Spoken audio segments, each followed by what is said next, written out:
Hola, buen día mis hermanos, Dios les bendiga. Continuando con la serie de las emociones, hoy estaremos viendo la emoción de la ansiedad. Vamos a estar en Filipenses 4, del 2 al 8. Repito, Filipenses 4, del 2 al 8. Solamente estaremos en ese texto, viendo alguna situación en particular y analizando la emoción de la ansiedad a la luz de la Biblia. Pero antes de comenzar, les pido que me acompañen en una pequeña oración.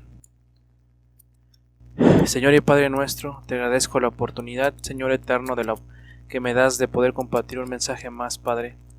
Te pido que suplas mis carencias intelectuales, que no sea mi perspectiva, sino que sea tu palabra hablando a través de mí, Señor, como un instrumento. Te pido que perdones toda falta, que quites cualquier error, cualquier falla que haya cometido en tu contra, Padre, para poder tener esa comunión contigo. Te pido que bendigas a las personas que escuchan esta palabra, que les ayudes, Padre, en su día a día, que sea de ayuda, que sea puesto en práctica lo que vamos a aprender de tu palabra, Señor eterno, para poder seguir agradándote y andar en tus caminos, Señor. Te lo pido en el santo nombre de nuestro Señor Jesucristo. Amén. Bien, comencemos, mis hermanos. Ya hemos visto algunas emociones, como el enojo, la tristeza. Hoy estaremos abordando la ansiedad. Para empezar vamos a ver qué es la ansiedad, cuál es la definición médica, y cito algún libro médico en su definición más simple. Dice: la ansiedad es una emoción que prepara el cuerpo para enfrentar una amenaza inminente conocida como la respuesta de lucha o huida. La ansiedad puede convertirse en problemas cuando es desproporcionada en relación con la situación, persistente en ausencia de una amenaza real o interfiere significativamente con la vida cotidiana. En estos casos se considera un trastorno de ansiedad. Los síntomas comunes de la ansiedad pueden incluir nerviosismo, inquietud, tensión muscular, dificultad para concentrarse, irritabilidad, problemas para conciliar el sueño y preocupaciones excesivas. El tratamiento para la ansiedad puede incluir terapia cognitivo-conductual, medicamentos y técnicas de manejo del estrés. Bien, esa es en su definición más simple y los efectos que produce la ansiedad en el ser humano.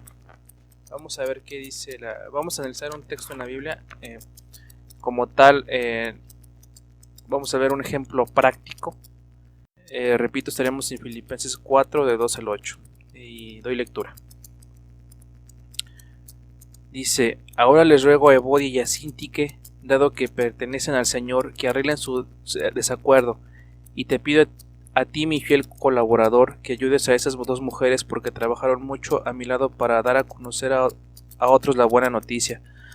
Trabajaron junto con Clemente y mis demás colaboradores, cuyos nombres están escritos en el libro de la vida. Estén siempre llenos de alegría en el Señor. Lo repito, alégrense, que todo el mundo vea que son considerados en todo lo que hacen. Recuerden que el Señor vuelve pronto. No se preocupen por nada, en cambio oren por todo. Díganle a Dios lo que necesitan y denle gracias por todo lo que Él ha hecho. Así experimentarán la paz de Dios, que supera todo lo que podemos entender. La paz de Dios cuidará de su corazón y su mente mientras vivan en Cristo Jesús. Y ahora, amados hermanos, una cosa más para terminar. Concéntrese en todo lo que es verdadero, todo lo honorable, todo lo justo, todo lo puro, todo lo bello y todo lo admirable. Piensen en cosas excelentes y dignas de alabanza. No dejen de poner en práctica lo que aprendieron y recibieron de mí. Todo lo que oyeron de mis labios y vieron que hice, entonces el Dios de paz estará con ustedes. Sin duda, las emociones están vinculadas al sistema nervioso. Como hace un momento les cité, clínicamente la ansiedad está ligada a los niveles de cortisol. Si usted investiga un poco qué es el cortisol, también se le llama como la hormona del estrés. Es la hormona que se produce cuando estamos bajo cierta tensión.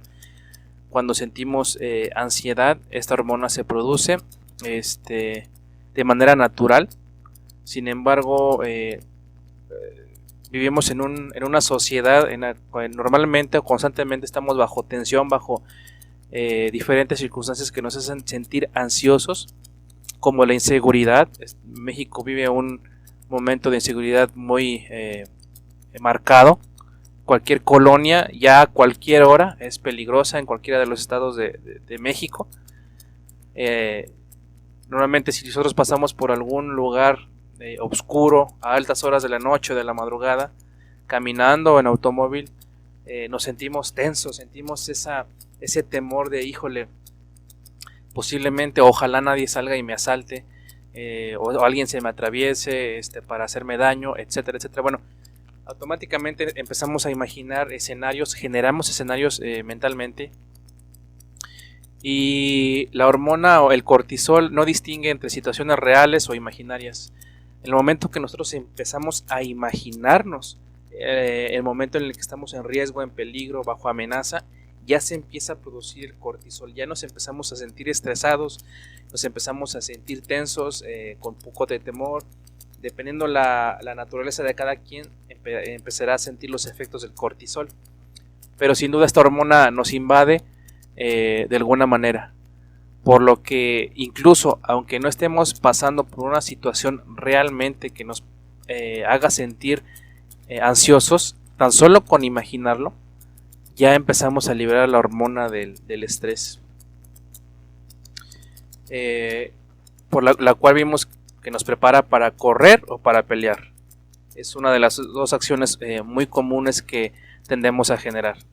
La contraparte del cortisol es la dopamina o la serotonina. También son hormonas que se producen naturalmente para regular o mantener en equilibrio el exceso de cortisol. ¿Cómo generamos la dopamina o la serotonina? Algunos le llaman que es son la hormona de la felicidad. Normalmente, comúnmente cuando nos sentimos ansiosos, las recomendaciones para librarla es hacer un poco de ejercicio, para poder empezar a generar esa hormona de manera natural. Lamentablemente también se produce por medio del tabaquismo, del alcohol o de los ansiolíticos. Cuando hay problemas que tienen personas que tienen trastornos de ansiedad muy grandes, les empiezan a suministrar ansiolíticos, y es cuando viene la pendencia farmacéutica de que tengo que estar consumiendo algún tipo de ansiolítico para poder estar bien. Y es exactamente lo que no deberíamos de hacer, pero al desconocer la palabra del Señor, al desconocer lo que Él nos aconseja, lo que Él nos demanda también, es cuando caemos en este tipo de excesos. No digo que el cristiano esté exento de tener que tomar algún tipo de medicina, de estar en algún tipo de tratamiento. No estoy diciendo que está mal, no estoy diciendo que no lo hagan. Por si alguien está bajo un tratamiento, bueno, no estoy diciendo que lo deje de seguir, para nada. Digo, su médico por alguna razón no se los tuvo que haber recetado, pero también es importante que usted conozca, y si usted es un verdadero hijo de Dios, una verdadera hija de Dios, que las promesas del Señor, como iremos viendo a continuación, sin duda nos dan seguridad, nos dan paz, a tal manera que podamos ir eliminando poco a poco esa ansiedad, para evitar caer en ese tipo de abusos o de excesos, de depender de pastillas, de inyecciones, y lo peor de todo, del alcohol, de las drogas, que es lo que generan ese tipo de hormonas. Sin duda, cuando Pablo escribe esta carta, la carta a Filipos, él se encontraba en la cárcel en Roma. Él estaba esperando una audiencia con el emperador, con el César, perdón, del cual solamente había una respuesta: o era condenado a muerte, o lo dejaban ser libre. Sin duda, la persona que escribió esta carta, en este caso Pablo, quien tenía, por así decirlo, derecho a sentirse ansioso, era incluso el mismo apóstol Pablo. Pero lejos de ello, escribe una carta para poder alentar a los hermanos en Filipos, a la iglesia de Filipos, que fue una de las primeras fundadas, ya que, imagínense, pónganse en el lugar de Pablo, en el momento en que ustedes les van a comentar: ¿sabes qué? Vas a ser ejecutado, o vas a ser liberado, y tu día de audiencia va a ser dentro de tantos días. Solamente espera esa respuesta. Tenemos el 50% de sobrevivir o tenemos el 50% de ser condenados a la muerte. Sin duda esos 5 días o la cantidad de días sería una agonía para nosotros estarlas esperando, y estaríamos viviendo con una tensión enorme, con una ansiedad que posiblemente ni siquiera podríamos dormir, porque no sabemos cuál va a ser el resultado, y al estar inseguros de la situación, vamos a estar constantemente invadidos por la hormona del estrés. Muy seguramente todos hemos pasado por situaciones o hemos estado en situaciones en las que esperemos o estamos esperando un resultado negativo o esperamos un resultado feo, independientemente del contexto. Y cuando ya pasamos por la situación que no nos fue tan mal o que no nos fue mal, hasta nosotros mismos, la reacción natural del ser humano es tomar un gran suspiro y decir, ya descansé, por fin descansé de esta situación. Y nos sentimos libres, nos sentimos como si nos quitaran un peso de encima. Bueno, es precisamente el efecto de la dopamina, al liberarse, al saber que hemos pasado ya por esa situación. Bueno, aquí sin duda Pablo está bajo esta tensión tan grande. Sin embargo, él no claudica. Todas sus cartas siempre son de aliento, también son de llamar la atención para que las iglesias se vuelvan al Señor.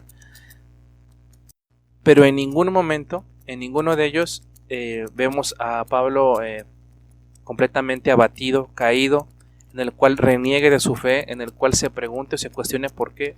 Por el contrario, él reconoce que él siempre va a depender del Señor. Y en el texto que acabamos de dar lectura hace un momento, Pablo menciona 4 reglas para combatir la ansiedad. Las iré enumerando una por una para poder irlos explicando de mejor manera. La número 1 es construir relaciones saludables. Como vemos que comienza el texto citado, Pablo suplica a Evodia y a Síntique que resuelvan ese problema que tienen. No sabemos cuál es. Pide que resuelvan cualquier situación, cualquier problema que hayan tenido, que recuerden que ambas personas han servido al Señor y que ningún problema debe ser tan grande como para poder fracturar o romper la relación que ellas ya tenían anteriormente. Las relaciones conflictivas provocan ansiedad. Sin duda, las relaciones humanas, hablando socialmente, son relaciones las cuales provocan en el ser humano momentos muy agradables, momentos de gran felicidad, pero también momentos muy tristes, momentos de angustia, de coraje, de enojo. Curiosamente eso se da nada más en el ámbito humano, o sea, me refiero que al existir una relación entre dos personas de cualquier tipo, ya sea esposa, esposo, padres con hijos, hermanos con hermanos, primos, etcétera, entre ellos, al haber una comunicación constante, una relación constante, se genera todo tipo de situaciones. Entre ellas habrá alegrías, habrá risas, habrá enojo, habrá tristeza, pero todo se deriva de las relaciones humanas. Es por eso que Pablo apela a la reconciliación entre Evodia y Síntique. Sin duda nadie puede tener una relación sin conflictos. Aquí el consejo o el truco, por así decirlo entre comillas, es que tenemos que aprender a resolver los problemas, tenemos que aprender a pedir ayuda. Pablo no le dice no da la instrucción a Evodia o Síntique que una se reúna con la otra a pedirse perdón o que se reconcilien. Por el contrario, él hace mención a uno de ellos para que puedan ser como el mediador. Cuando dice, y te pido a ti, mi fiel colaborador, aquí hago un paréntesis, muy posiblemente aquí el colaborador, según los estudiosos, es Epafras, quien estaba en esta iglesia de Filipos. Entonces Pablo está apelando a Epafras como mediador, sin siquiera preguntar quién tiene la razón, si es Evodia o si es Síntique, quién tuvo la culpa. No está cuestionando eso y no lo está poniendo en juego. Lo que él está solicitando al mediador, en este caso Epafras, es que ayuden a reconciliarse. Es por eso que tener relaciones saludables, tener relaciones establecidas de la mejor manera nos ayudarán continuamente a bajar los niveles de ansiedad, ya que el ser humano, por la naturaleza con la que fuimos creados por Dios, somos seres que vivimos en sociedad. No podemos vivir completamente aislados, dependeremos de alguna manera de otra de la sociedad en la que estemos viviendo para obtener los recursos para poder sobrevivir, por lo cual el ser humano es casi imposible, o dicho imposible, que no pertenezca a una sociedad y el cual lo lleve a no estar constantemente en comunicación con los demás. Esto lo llevará a tener relaciones de todo tipo, y por lo cual en una relación como la que acabamos de ver, no siempre habrá algún conflicto o algún problema derivado de cualquier situación que sea. Sin embargo, es por eso que el ser humano debería aprender a solucionar los problemas. Y en caso de que por nosotros mismos no tengamos esa capacidad, por la cuestión que sea, tener o reconocer a una persona que sea sabia para que nos ayude en el proceso de mediar los problemas. Y aún así tal vez podamos encontrarla, podamos no encontrarla. Solucionar problemas entre personas podría tomarnos mucho tiempo. Hay personas que por su orgullo deciden alejarse, poner definitivamente un muro de 1000 metros de altura por 1000 de ancho, para no querer saber nada de la otra persona. ¿Qué podemos hacer en ese momento, en ese instante? Bueno, eso ya lo habíamos mencionado en una clase anterior. Es el perdón.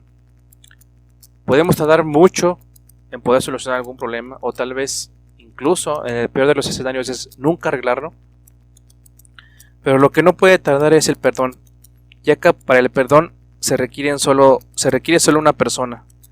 Para solucionar un problema entre dos personas, obviamente se requieren dos personas, porque las dos personas dialoguen, lleguen a una conclusión, que quien se haya sentido ofendido tenga la capacidad de perdonar, quien haya cometido el error tenga la capacidad de pedir perdón. Sin embargo, si esto no es así, lo que no podría tardar sería el poder pedir perdón a la persona, ya que podría haber perdón, pero podría no haber reconciliación. ¿Cómo podríamos hacer esto? Bueno, recuerde que la oración es fundamental para poder solucionar ese tipo de cuestiones. En otras palabras, y yo creo que una mejor manera es cuando usted pase por una situación de este tipo, en la que tenga conflicto con una persona, cualquier tipo que sea su relación con ella, usted debe de perdonar en el nombre del Señor. Perdonar la ofensa, perdonar la situación. Usted debe tener un corazón dispuesto a perdonar, y si no lo tiene, porque a veces son cuestiones muy duras, a veces pasamos por situaciones muy complejas, situaciones demasiado traumatizantes también, que no es como que es que abusaron de mí físicamente, quieres que los perdone al día siguiente o en el segundo. No digo que es imposible, pero es difícil. Es por eso que usted tiene que ir con el Señor y pedirle de todo corazón que le ayude a perdonar a la persona que le hizo tanto daño.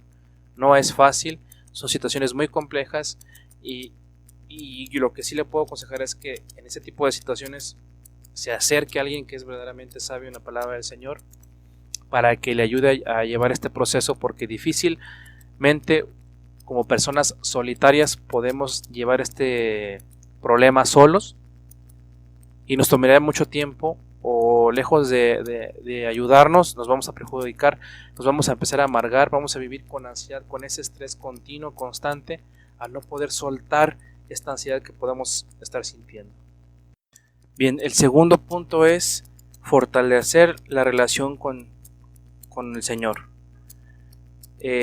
Como lo vemos en el texto, en el versículo 4 de Filipenses, dice: estén siempre llenos de alegría en el Señor, lo repito, alégrense. Otra versión dice regocíjense. Si no hacemos nada por fortalecer nuestra relación con Dios, no es nada raro que perdamos la batalla contra la ansiedad. Recordemos que el ser humano en su estado natural, en su estado pecaminoso, ha roto o no tiene esa comunión con el Señor, por lo cual difícilmente podemos tener una comunión con Él, podemos disfrutar de una buena relación con Él, de que tengamos su bendición. Sin embargo, para los que han nacido de nuevo, regocijarse o alegrarse de que estemos en el Señor debe ser constante. Debemos de tener en cuenta que debemos ser agradecidos porque tenemos acceso al Padre a través de Jesucristo, y que somos particularmente agradecidos. Imagínense la siguiente situación, o sea, si usted el día de mañana tuviera solamente lo que le ha agradecido el Señor, ¿con cuánto se quedaría? ¿Realmente tendría todo lo que hoy tiene? Incluso los zapatos, la playera que llevamos puestos para el cristiano son una bendición del Señor. Debemos de aprender la vida de estar llenos de gratitud, porque el cristiano debe de vivir en un constante alegría de que su Señor lo ha encontrado y lo ha salvado. Ahora, la cuestión aquí es cómo podemos fortalecer nuestra relación con el Señor. Bueno, realmente no hay nada escondido, no hay ninguna respuesta secreta. Es muy simple, es a través de la lectura de su palabra, a través de estar aprendiendo de ella continuamente, de ponerla en práctica y de la oración. Si usted quiere tener una relación buena, constante, memorice la palabra del Señor. Estoy seguro, y a mí me ha funcionado bajo ciertas circunstancias que no sé qué hacer, recuerdo la palabra del Señor, y sin duda los mejores consejos que yo he tenido es a través de la Biblia. Cuando no sé qué hacer, también he pedido ayuda a mis hermanos en Cristo, y veo que sus consejos que son sacados de la Biblia también me instruyen, me ayudan. El fortalecerse en el Señor, tener una buena relación con Él, es también tener una buena relación con los demás. Está ligada al punto número 1, que construyamos relaciones saludables. ¿Por qué? Porque en algún momento vamos a depender de alguien más. En algún momento nosotros nos podemos creer autosuficientes, creer que no vamos a ocupar nada de nadie, pero es un error en el cual a veces las personas orgullosas caen o caemos, porque va a haber situaciones en las que no sepamos cómo conducirnos, no vamos a saber qué hacer ni qué decir, y es cuando ocuparemos de nuestros hermanos en Cristo que vengan con una palabra sabia y nos ayuden. Entonces el segundo punto es fortalecer la relación con el Señor. El tercero, convertir tus preocupaciones en oraciones. En el versículo 6 dice: no se preocupen por nada, en cambio oren por todo. Bien, creo que nosotros podríamos decirle a Pablo: uy, Pablo, lo dices de manera fácil, pero no sabes la situación que estoy viviendo. No tengo trabajo, no tengo salud, tengo este problema con mi esposo, con mi esposa, con mis hijos, con mis hermanos. Pero recuerda este contexto en el que Pablo está escribiendo esta carta. Su vida depende de una decisión de un emperador completamente pagano, de la cual incluso él fue sentenciado a muerte. Entonces, si alguien tiene derecho a sentirse, y lo repito nuevamente, ansioso en este momento histórico, es Pablo. ¿Por qué? Porque él sabía que él muy probablemente iba a ser condenado a la pena capital. Entonces, de que él venga este consejo de no se preocupen, bueno, creo que no tenemos mayor ejemplo en ese sentido como Pablo, en el cual su vida depende de un hilo, sabiendo que lo que se cumple, lo que se ejecuta al final es la voluntad del Señor. Pero sí dice: no se preocupen por nada. O sea, no te preocupes por las situaciones constantes de la vida, más bien no te preocupes, ocúpate. ¿Cómo te vas a ocupar? Orando por todo. La palabra y el consejo que viene aquí es muy fácil de entender, y cito, dice: oren por todo, díganle a Dios lo que necesitan y den gracias por todo. Nuevamente volvemos a la gratitud. Realmente le agradecemos al Señor por todo lo que ha hecho por nosotros. A veces somos tan egoístas, o nuestra mente no hemos entendido que realmente si lo único que merecemos en esta vida, no, o más bien lo que merecemos en esta vida y en la que sigue, es solamente la ira de Dios, porque realmente no hay justos, no hay buenos ni uno solo, por lo cual nosotros merecemos realmente castigo eterno. El que el Señor, el que Jesucristo haya venido a salvarnos, el que haya intercedido por nosotros, debería de hacernos estar regocijándonos de alegría, de gratitud, y saber que lo poco mucho que tengamos en esta vida terrenal es más que suficiente para poder seguir adelante. Lo que pasa es que a veces creemos o sentimos que por el mucho poco esfuerzo que hacemos en esta vida deberíamos de tener más. Ese es un pensamiento demasiado egoísta, es un pensamiento demasiado terrenal. No estoy diciendo y no condeno que no sea bueno tener cosas materiales, para nada, no me malinterpreten, pero el creer que merecemos más de lo que realmente tenemos, eso sí es un sentimiento o una reacción que sin duda no debería permear en la mente del cristiano. Por el contrario, toda ansiedad, todo sentimiento que nos lleve a sentirnos preocupados, ansiosos, enojados, incluso tristes, debemos de llevarlo en oración y de agradecerle a Dios por lo que Él ha hecho por nosotros. Fíjense cómo cierra este texto, bueno, al menos este pequeño consejo en el siguiente versículo. Dice: así experimentarán la paz de Dios. O sea, así como. Bueno, tenemos que volver a leer el versículo 6. No preocupándonos por nada, orando por todo, pidiéndole a Dios lo que necesitamos y dándole gracias. Son 4 pequeños consejos en simplemente un versículo tan pequeñito. Y nuevamente cito: no se preocupen, oren, pidan, o sea, pidiendo a Dios de manera correcta y dando gracias, y de esta manera, como si fuera una pequeña fórmula de cocina, una receta de cocina, es: de esta manera experimentarán la paz de Dios, que supera todo lo que podemos entender. O sea, que va más allá de lo que nuestra mente realmente pueda comprender. El experimentar la paz de Dios, sin duda, es algo que no podemos describir. Para el ser humano natural, para el ser humano caído, el que yo le pueda querer explicar el cómo te sientes en medio de una enfermedad, estoy enfermo, estoy bajo una crisis económica, estoy bajo inseguridad, pero aún así vivo agradecido con el Señor, estoy seguro en Él porque Él me da paz. El ser humano natural no lo entendería, van a pensar: bueno, este amigo está loco, o no se ha dado cuenta dónde vive, no se ha dado cuenta que la enfermedad que tiene es terminal, no se ha dado cuenta que no tiene ni un peso para comer. Bueno, es que exactamente así pensamos naturalmente. Claro, es parte natural del ser humano pensar así, porque queremos obtener lo que nos es necesario para sobrevivir, y eso de manera es normal y es natural, porque Dios nos ha hecho así. Sí, claro, de cierta manera hasta cierto punto es normal y es natural, pero no al punto de llevar y experimentar ansiedad, preocupación y estrés, porque nos volvemos irritables, porque nuestro sistema inmunológico decae y vienen las enfermedades. Dios no quiere esto para nosotros.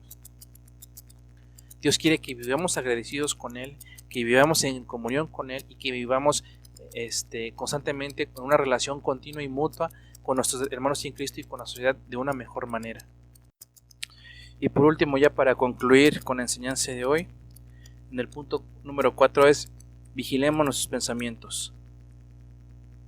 Como vemos en el versículo 8, dice: y ahora, hermanos, amados hermanos, una cosa más para terminar. Concéntrense en todo lo que es verdadero, en todo lo honorable, todo lo que es justo, todo lo puro, todo lo bello y todo lo admirable. Piensen en cosas excelentes y dignas de alabanza. Lo que el apóstol Pablo nos está exhortando es a estar recordando, a estar pensando constantemente en ese tipo de cuestiones. El vigilar nuestros pensamientos es sin duda importante, porque de ahí nace, de ahí se reflejará incluso nuestro comportamiento. De hecho, nuestras emociones son el resultado de lo que pensamos. En otras palabras, si pensamos correctamente, sentiremos correctamente. Aquí es una pregunta que nosotros nos debemos hacer y nos debemos de responder a nosotros mismos: es constantemente cómo estoy pensando a diario, qué es lo que ocupa mi mente. Las preocupaciones, el estrés, algún sentimiento, algún rencor, alguna tristeza. ¿Y qué estamos haciendo? ¿Cómo nos monitoreamos o simplemente no lo hacemos? Simplemente vivimos la vida al día, pensamos conforme va pasando el día. ¿Realmente nos hemos detenido en algún instante de la semana o del día para realmente analizarnos y ver si estamos razonando de manera correcta? ¿A qué me refiero? A que realmente nos concentramos en lo que es verdadero, en lo que es honorable o lo que es bueno, en lo que es justo, en lo que es puro para Dios, lo que es bello y admirable. Yo creo que la respuesta, al menos de mi punto particular y de mi respuesta personalmente, es creo que no. A veces las preocupaciones de la vida nos ganan y normalmente tendemos a pensar en la consecuencia de la situación de lo que estamos viviendo. Híjole, me voy a quedar sin trabajo. Ay, no. Me voy a enfermar o me siento mal de aquí, ya me está doliendo esto. Seguramente es esta enfermedad y miles de cuestiones nos agobian a diario porque vivimos en una ansiedad constante. Siempre imaginamos cosas que ni siquiera han pasado, pero ya le estamos imaginando. Y recordemos que al imaginar ese tipo de cuestiones, la hormona del cortisol ya empieza a librarse. Ya empezamos a sentir tensión. Y al final del día nos sentimos irritados, nos sentimos cansados, nos sentimos enojados, frustrados, con ansiedad. ¿Y qué hacemos? Si estamos irritados, muy probablemente se generen problemas con una persona. ¿Por qué? Porque nos sentimos en ese momento que no queremos hablar con nadie, como en pocas palabras, como por ahí decimos, andamos de malas. Podemos generar más problemas al sentirnos de esta manera. ¿Por qué? Porque no estamos acostumbrados, esa es la realidad, de ir con Dios y llevarle, ¿sabes qué, Señor? Me siento así, me siento cansado, me siento preocupado, pero pongo mis cargas en ti. Sabemos que Él nos puede guiar, no sabemos, sino Él puede guiarnos de la mejor manera. Pero si nosotros se lo permitimos, y no es que nosotros tengamos que darle permiso a Dios, sino que más bien nosotros tenemos que recurrir a Él para que Él obre de esta manera. El estar pensando qué deseamos, qué queremos ver, sin duda es importante. Es como tener una policía dentro de nosotros, como una conciencia extra de decir, a ver, ¿qué estás pensando? Eso es bueno, eso es correcto. No debes de estar pensando eso, más bien deberías de concentrarte en otro tipo de cosas que te ayuden a tener una vida más con menos niveles de estrés o con 0 niveles de estrés, que eso sería lo ideal para poder seguir adelante. Bien, y ya por último, como conclusión, el apóstol Pablo nos indica lo siguiente: no dejen de poner en práctica, en el versículo 9, no dejen de poner en práctica todo lo que aprendieron y recibieron de mí, todo lo que oyeron de mis labios y vieron que hice. Entonces el Dios de paz estará con ustedes. En pocas palabras, estos 4 puntos que el apóstol Pablo nos enseña en este pequeño texto que acabamos de analizar es: construyan relaciones saludables, fortalezcan la relación con Dios, conviertan las preocupaciones en oración y vigilemos lo que pensamos. Ese es el consejo. Ahora nos dice, ahora ponlo en práctica. Es como ir al doctor que te dé una receta médica, pero no comprar la medicina. O comprar la medicina, pero no tomarla, porque no estamos siguiendo la receta. Así esperamos enfermarnos. Yo creo que no. Yo creo que todos los que hemos estado enfermos de algo y vamos a una cita médica, cuando nos recetan la medicina que dice tomar cada 6 horas, tomar cada 8 horas, tomar cada 12 o cada 24 horas, dependiendo. Yo creo que por querernos aliviar y querernos sentirnos bien, seguimos al pie de la letra lo que el doctor nos ha indicado. Bueno, ¿por qué no hacemos lo mismo con la palabra del Señor? El apóstol Pablo está diciendo, ya les aconsejé esto, ahora pónganlo en práctica. Que no sea solamente en oídas, que no sea solamente, que no se quede como consejo, sino que se empiece a practicar. Entonces, hermanos, traten de tomar esos 4 principios, estos 4 consejos, y sobre todo pónganlos en práctica. No digo que sea fácil, pero si no empezamos, mejor dicho, a tratar de hacerlo, realmente no vamos a avanzar más en nuestra vida cristiana. Muchas gracias, hermanos, por acompañarnos una vez más en un miércoles. Dios les bendiga, que disfruten el resto de la semana. Y si Dios quiere, en la siguiente semana estaremos viendo otra emoción a la luz de la palabra. Dios les bendiga.